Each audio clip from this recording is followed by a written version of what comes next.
はい、ビッグサイト2025年の、春ですね、はい、やってきました。今日はアメリカのブリーダーのボブっていうのが僕の友達で、大体多分10年ぐらいの付き合いなんですけど、彼はアジア人なんですけど、アメリカのボールパイソン市場でもうすごく最近有名になってきて、アメリカのイベント行ってもすごい大きいテーブルを出してる人なんですけれども、彼の自己紹介と、どこに住んでるかとかちょっといろいろ質問してみますね。Hey, Bob, what's up, man?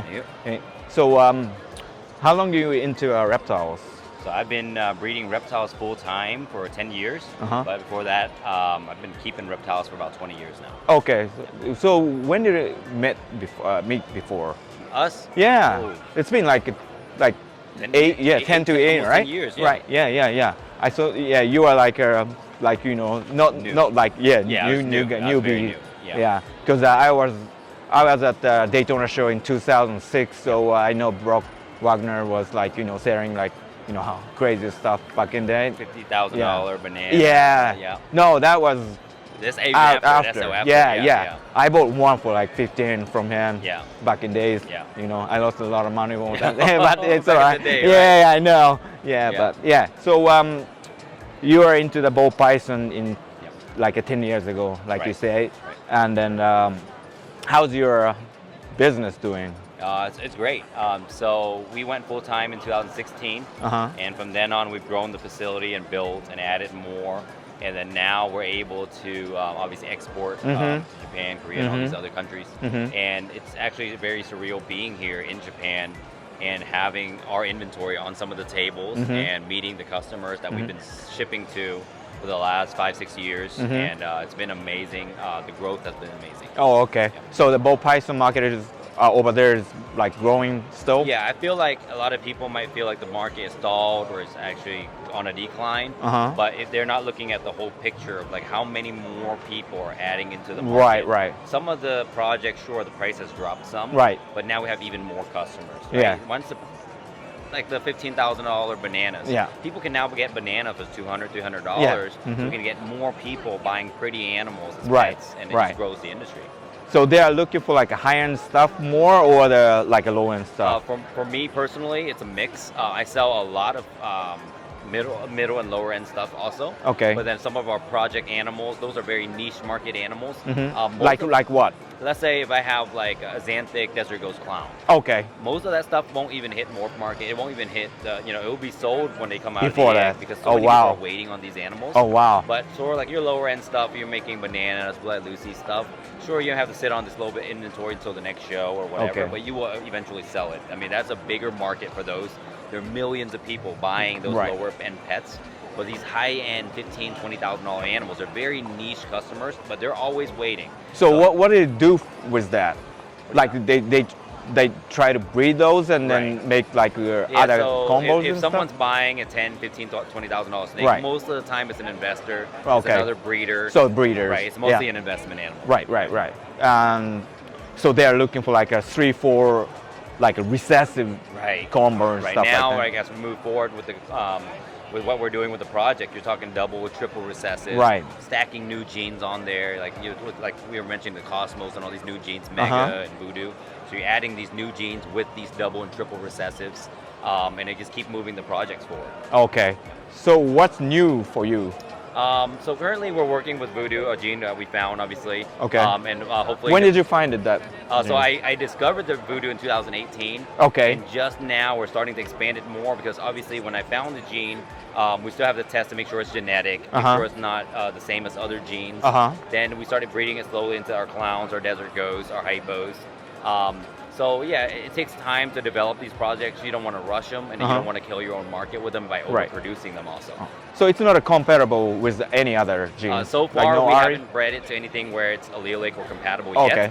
yet. But again, I've bred them very sparsely. I haven't overproduced them. Okay. So we're To trying control to the market. Right, we want to control the market a little bit. Right. Okay, very good. Yeah. And what's the different? I know you promoting show in U.S. Right. What's the different, like a Japanese show and the U.S. show? So the huge difference we're seeing here is actually the lack of ball pythons. right? Oh yeah. You're seeing obviously you have ball pythons here and there, but it's like every 20 tables there will be some ball pythons. Right. Right. Yeah. Here the variety of species. Yeah, I mean so many lizard species, and the turtle game here is crazy. Oh yeah, it is. Yeah. Right? There's turtles and tortoises here you're never going to see in the U.S. They have geckos and monitors that we don't see often. Yesterday we were talking about sun gazers and these armadillo lizards. We saw yesterday the shingleback skinks. You know, you don't get to see those in the U.S. Right. So there's a lot of species we don't get to see of them. The variety and the dedication some of these vendors take. I mean, there's literally one vendor. All they're going to do is leopard geckos. Yeah, I know. We don't see in the U.S. anymore. A whole table of fat-tailed geckos. You know. So the dedication to that craft, I think, is huge. The ball python market is growing here, but it hasn't gotten to like that. Yeah. But the thing is, like here is more like a retailer doing the show. Right. So it's not a breeder. Right. So they have a variation of animals. Right. But the U.S. is like mostly a breeder. Mostly breeders. Yeah. So yeah, they have the retailers here, just like buying in some stuff from different vendors. Yeah. And breeders. Yeah. And so over in the U.S., you just have a specific ball python breeder. Yeah. Gecko breeder, stuff like that. Yeah. But what about the owls? Yeah. Yeah. I mean, Let's talk about it. You will never see owls for sale in the U.S. at a show. Here, there was a whole collection of 30, 40 owls in the back. You can come and, I think, buy an owl. Yeah. So as exotic animals too. Really cool. Yeah, we combine like the exotic animals and the reptile show together. Right. But in U.S. it's totally Mostly different. reptile. Yeah, I don't see much in owls. You might see like a few other stuff, but you're not going to see an owl or an anteater Yeah. for sale. Like it's the most random thing. Yeah. You know, they have so much more variety than the shows in the U.S. for sure. So what's most exciting things you see in this show? The most exciting things for myself personally is actually meeting the people I've been talking to on Facebook. Oh yeah, never seen before. Yeah, never seen them before, and then for them to recognize me and go, hey, like we've been following you on Instagram, or I've been following them on Instagram. Oh, nice. Taking pictures and stuff like that. Oh, and cool. some of the people we've sold snakes to in the past will come up and show me pictures of the clutches and stuff like that. That's super exciting for me. Oh yeah, nice. Yeah, that's good. So what you gonna do next from now? So the show ends later today. We're going to be flying to Okinawa on Monday. We're going to go out and herp for 5 days. Oh, 5 days? Yeah. Damn. Okinawa for 5 days. Wow. So we'll hopefully find some habu. That's what's and up. Coral snakes and stuff like that. I mean, Japan is beautiful. It's the most amount of people in one city, but there's no trash anywhere. How does that make sense? Like, there's no trash. Yeah. And there's no trash cans. Yeah. How is that possible? Actually, sure, that's true. You never true. see a trash can. You're just holding your trash and walking with it. It's the craziest thing. Beautiful city, beautiful country. We've had a blast, and the food has been amazing. So this is the first time you've been to Japan? Yeah, this is our first time in Japan. Oh, wow. Okay. So you We'll be back. Yeah, you'll be back soon? Yeah, okay. I'll be back next year for sure for this show. Okay. Yeah. Nice. So let's do it. Is it? Yep. Hey, thank you. Yeah. Thank you, Dai, so much.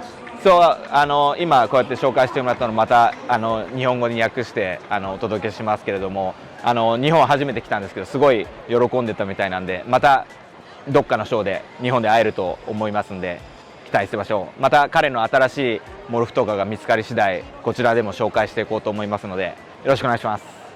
じゃあまた。